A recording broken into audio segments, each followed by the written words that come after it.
Во-первых, мы очень старая компания, 25 лет будет в 2016 году. Многие нас знают. Своя ухтинская компания. А у нас ассоциация на всю республику Коми.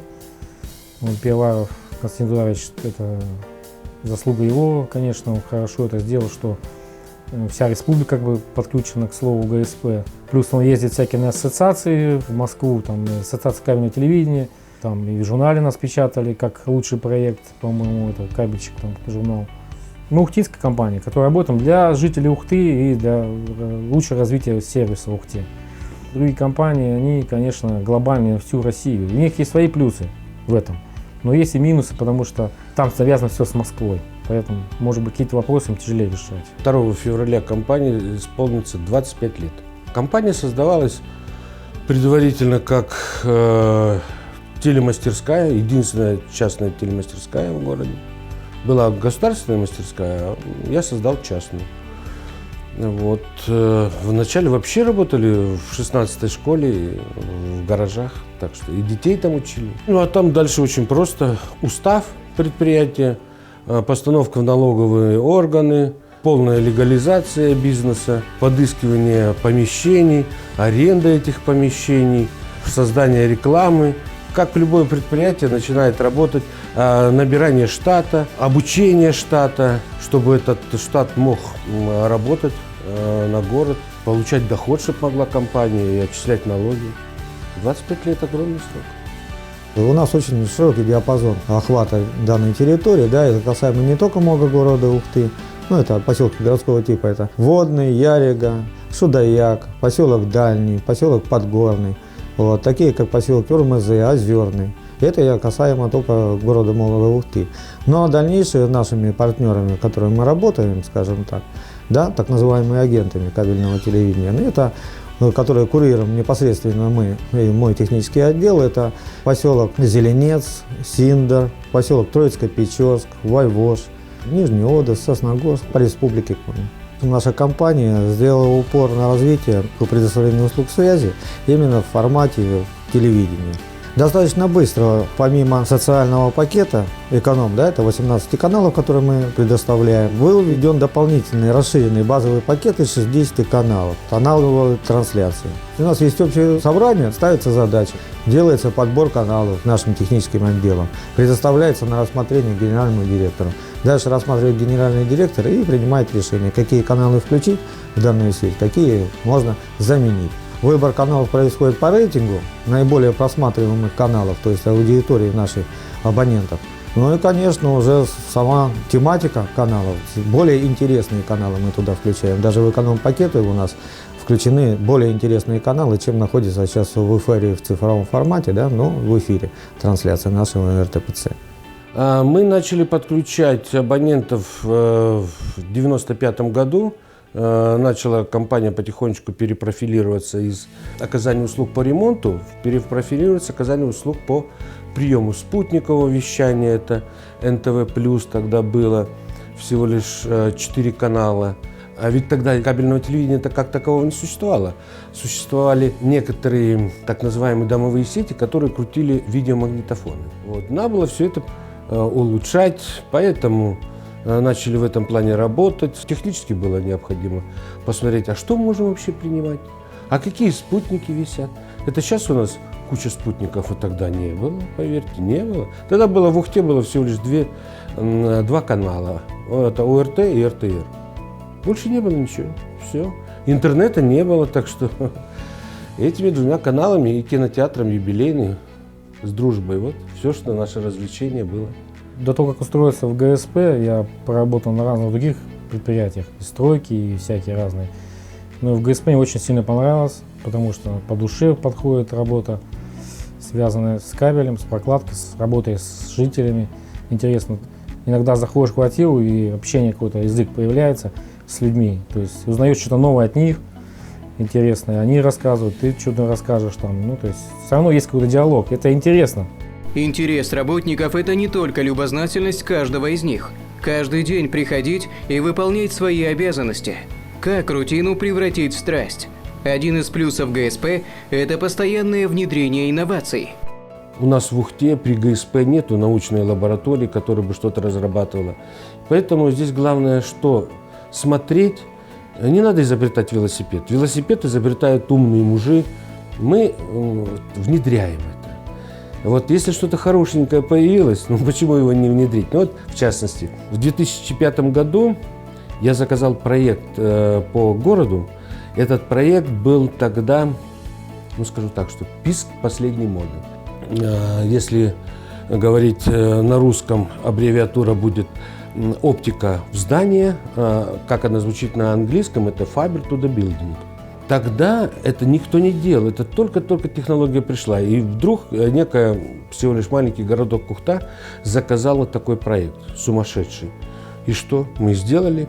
С 2005 года, значит, наша компания стала проводить модернизацию кабельной сети. Вследствие чего коаксиальный тракт, это кабельного телевидения, был заменен на волоконно-оптический кабель. В свою очередь это привело к расширению наших возможностей.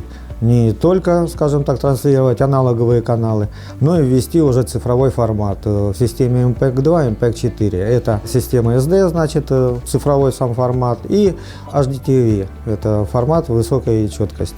На сегодняшний момент у нас так и остается аналога 60 каналов, и 132 канала это цифрового формата. Из них 20 каналов мы транслируем в высоком разрешении, то есть высокой четкости.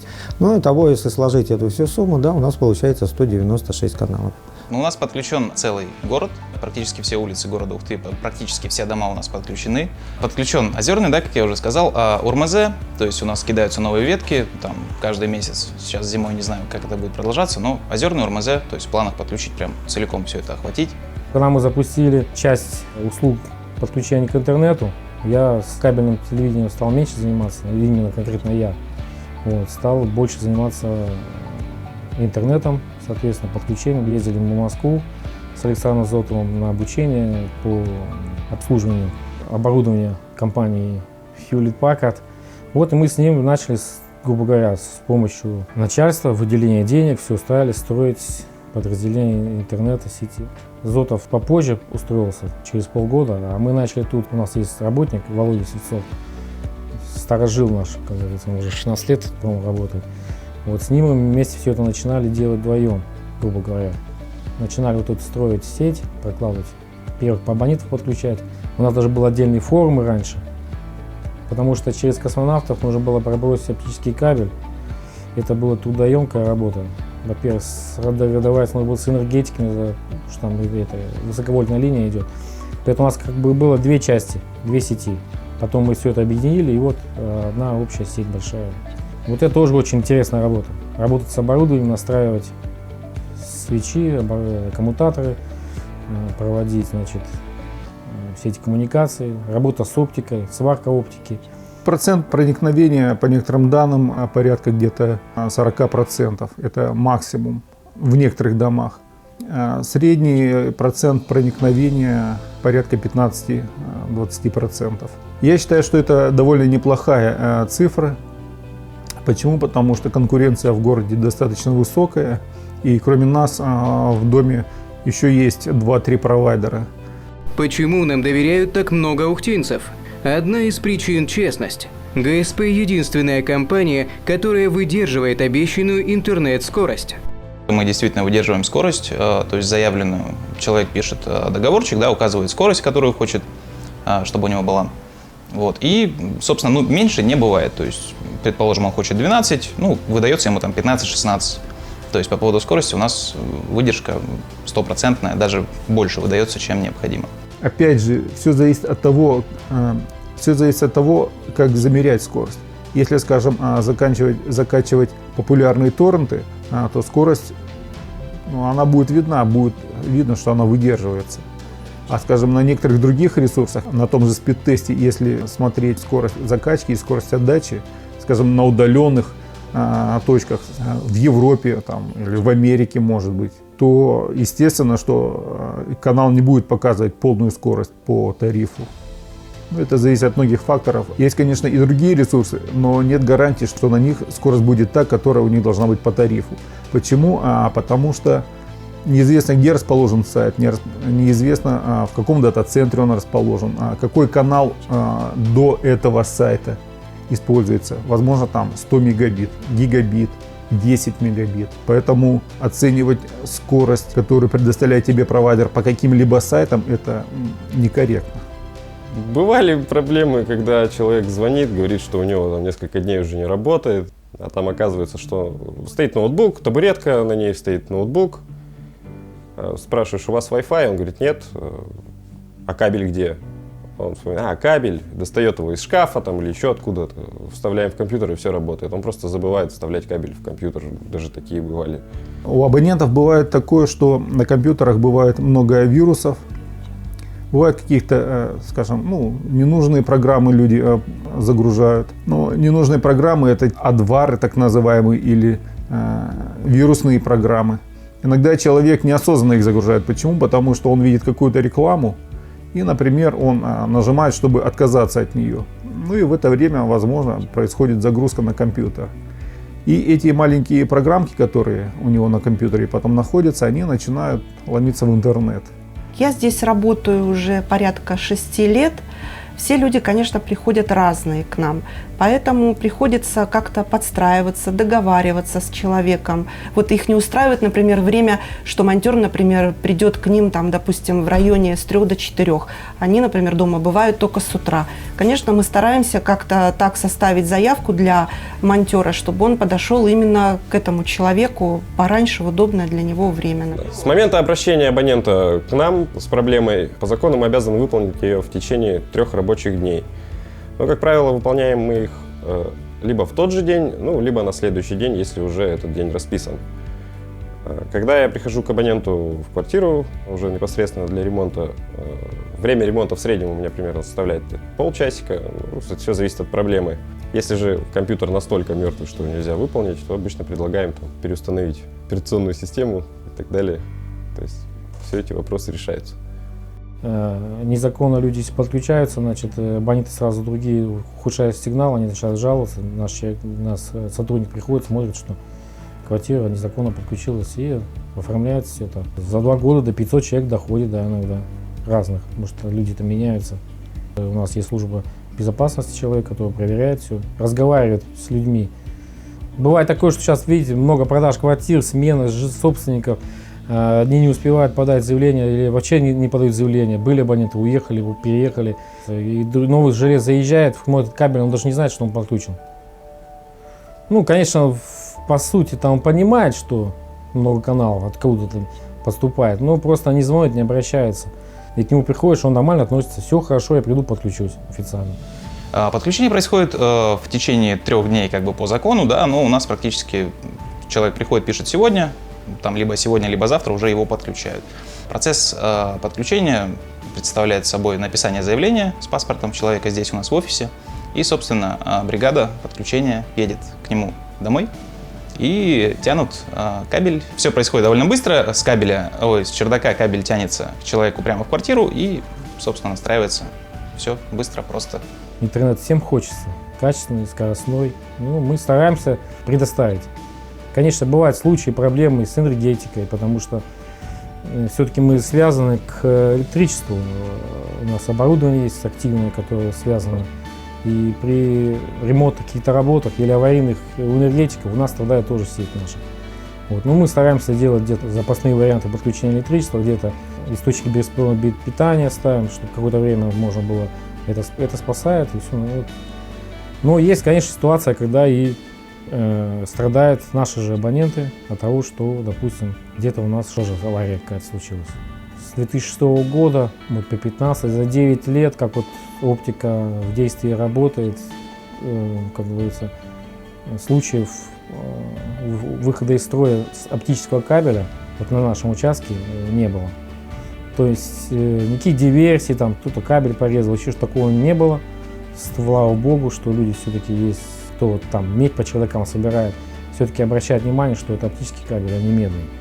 Если происходят какие-то серьезные аварии, даже в нерабочее время, мы с ребятами выезжаем, устраняем. Как правило, стараемся выполнить все это в этот же день, независимо от того, сколько времени это займет. Последняя серьезная, наверное, была на путепроводе завалили столб, соответственно, был обрыв оптики. У нас поселок Урмезе остался без интернета. И, в принципе, мы довольно быстро среагировали. В течение 2 дней мы, по-моему, исправили ее. Транстелеком и ГСП у нас одинаковые технологии. То есть оптика до дома идет, и потом уже раскроется, значит, либо если кабельное телевидение, это коаксиальный кабель в квартиру к абоненту, подключается к телевизору абонента. Если у абонента, допустим, 2-3 телевизора, то он может подключить, вывести в щиток 3-4 кабеля, мы всех подключаем, и за ту же абонентскую плату он смотрит все 4 телевизора. Преимущества какие, допустим, если у нас какие-то проблемы в кабельном телевидении, то интернет нормально работает. Если в интернете порезал кто-то кабель, спички поджег, ну, всякое бывает, хулиган, то услуга какая-то у абонентов присутствует все равно. Есть такие люди, абоненты, которые ходят на триколор, ну, спутниковое телевидение, да, вроде каналов больше, там, вроде, как говорят, платить дешевле, но возникают другие трудности. Это самое важное, это обслуживание. У них там обновление идет аппаратуры, снег, там тарелка засыпает, там чистить. То есть есть тоже плюсы и минусы. Преимущество у нас есть то, что не нужно 2 пульта. У наших абонентов, если телевизор современный, который поддерживает современную технологию DVB-C и MP4, то подключив кабель к телевизору, он одним пультом управляет и сразу телевизором, и всеми каналами кабельными. Компания, да и люди, которые в ней работают, это люди, которые понимают социальную значимость. Я как руководитель компании, как собственник компании, особенно вижу в этом приоритеты в меценатстве. На протяжении порядка 4 лет, с 2010 года у нас была такая возможность. Сколько могли, столько держали. Компания, всем, кому за 70, было все бесплатно. Тем, кому за... У меня даже друг в Австралии, вот, а у него здесь родители живут. И он говорит: говорит, у тебя вот есть всем, кому за 70 бесплатно, а у меня, говорит, родители-то давно уже за 70. Я говорю: что ты раньше молчал-то? А что, это правда? Я говорю: конечно, это правда. Мы пошли, подключили, до сих пор эти люди сидят, тем, кому за 70 бесплатно. Мы, к сожалению, не смогли дальше продолжать. Вот за 4 года там у нас накопилось сколько-то сотен семей, таких квартир, и мы до сих пор предоставляем им бесплатно, но мы не можем расширить список. Компании сегодня достаточно тяжело, очень жесткая конкуренция, ведь другие компании об этом не заботятся и не делают это. Можете подойти, спросить у Ростелекома, не знаю, у каких-то других компаний. В нашем регионе, может, где-то в другом они там работают, но в нашем регионе я этого не вижу. Забота о клиентах – основополагающий принцип работы ГСП. Мы думаем не только о старшем поколении. Тем, кому дорога каждая минута, кому зачастую не хватает 24 часов в сутках, молодежи, мы с радостью идем навстречу. Забыл или попросту не успел оплатить интернет? Специально для подобного форс-мажора мы вводим новую функцию. Когда у абонента отрицательный баланс, мы все же предоставляем ему, скажем так, небольшую скорость в интернет. Для чего? Чтобы он мог оплатить, скажем, по пластиковой карте.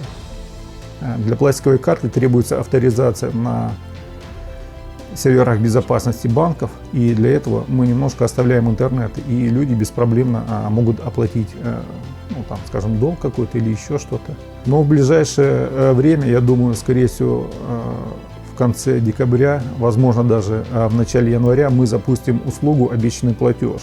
При подключении услуги «Обещанный платеж» абонент будет вносить определенную сумму, у него будет сразу же включаться интернет на определенное время, скажем, там до 2 суток.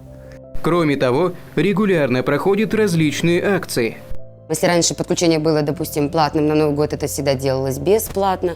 То есть каждый раз что-то придумывают новое. Наша постоянная акция – это для пенсионеров, тех, кому за 70. Они всегда могут воспользоваться скидкой 50% на эконом-пакет, предоставив справку о том, что они одиноко проживающие.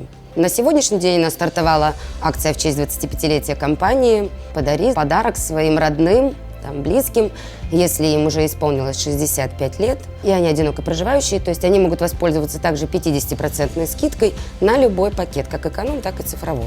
Тоже у нас проходит практически каждый праздник, 8 марта, 23 февраля, то есть сейчас на Новый год у нас очередной маленький такой презентик, это магнитик с шоколадкой. ГСП за безопасность – это не просто слова. 5 лет назад в компании возникло еще одно направление – проект «Безопасный двор». Он включает в себя камеры скрытого видеонаблюдения. Их сейчас в городе установлено около 100. Расположение камер у нас находится в основном это Синякова, Космонавтов, что-то есть у нас на Зеленого, Тиманская, Газовиков. В поселках есть у нас 2 камеры стоят в поселке Озерный и 3 камеры в поселке МЗ. Запись у нас идет все как бы по месту, на каждом адресе стоит регистратор, в нем все и пишется. Внутри мы заходим локально, удаленно на этот регистратор. Архив, конечно, имеется. В среднем где-то около 2 недель хранения архива. Дальше нет смысла. В основном автомобили бьют, царапают. Так больше ни с чем не обращаются. Если что-то произошло, люди звонят диспетчеру, диспетчер переправляет уже на меня. Если абонент, если человек наш абонент, то мы даем записи бесплатно. Если это не наш абонент кабельной сети, я имею в виду, то за отдельную плату люди забирают. По поводу внутренних ресурсов локальной сети, как вы напомните, на зарождении, более плотное проникновение интернета в городе Ухта, да и вообще во всей России, то есть занимала большое место локальная сеть. Люди общались через локальную сеть, играли в игры в локальной сети, устраивали чемпионаты в локальной сети, разные игровые сервера мы запускали, люди сообща играли по вечерам, там еще как-то. Вот у нас недавно долго очень работал сервер по Майнкрафту. Очень такая игрушка, общеизвестная песочница, да, и по Майнкрафту и долго у нас Володя Свицов его поддерживал на своем энтузиазме, этот сервер. А по поводу Counter-Strike, конечно, до сих пор актуально дети до сих пор играют. Мы даже устраивали в сети чемпионаты городские, то есть собирали команды, снимали мы зал с призами, со всем там. Сейчас с развитием того, что интернет очень стал широкодоступный, много компаний работает, каналы расширились, особенно в Республике Коми. Соответственно, все эти локальные ресурсы потихоньку стали невостребованными. Поэтому локальные ресурсы в сети у нас стали не нужны, и мы их стали выключать. Но если нужно людям что-то, допустим, абонентам, если какой-то спрос появится, конечно, мы можем внутри локальной сети, у нас есть для этого ресурсы, есть возможности, можем что-то создавать. Если подобная инициатива станет крупной, то, бесспорно, горожанам будет любопытно об этом узнать. Кто сможет рассказать о столь необычном мероприятии простым языком, но с интересными деталями? Корреспонденты, видеооператоры и, конечно же, монтажеры. Информационный отдел компании ГСП существует уже очень много лет. Начинался он как нечто камерное, то есть это буквально несколько человек в очень скромных, скажем прямо, условиях делали весь процесс производства новостей. Безусловно, со временем отдел расширялся, да, и в нем увеличилось число людей, там добавилось новое оборудование и так далее. И вместе с этим росло наполнение и качество материалов. 2 года назад отдел пережил еще одно изменение, я бы это даже назвал модернизацией в каком-то смысле. Мы отказались от диктора и полностью, собственно, изменили формат наших новостей. Они стали, наверное, можно так сказать, в чем-то уникальными для города Ухты, потому что тот формат, который был нами выбран, его, кроме нас, на тот момент, да и сейчас, наверное, отчасти, да, мало кто делал.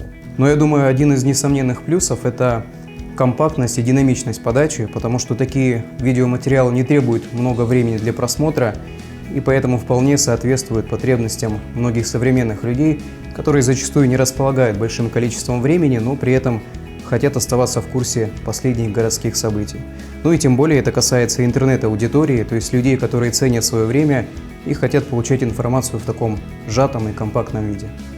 Наши новости ориентированы в первую очередь на молодых людей, но в широком смысле слова, то есть это аудитория где-то от 18 до 35 лет. Плюс к нему добавляются какие-то новые жанры, которые позволяют делать не только материалы, которые понравились бы вот более молодому поколению, да, но и какие-то иные форматы, которые ориентированы на людей разного возраста, разных там предпочтений. Бывает, СМИ упрекают в том, что оно, дескать, работает в кавычках под заказ. То есть есть заказанные темы какие-то, вот мы это берем, то не берем. Мы, в принципе, берем все темы.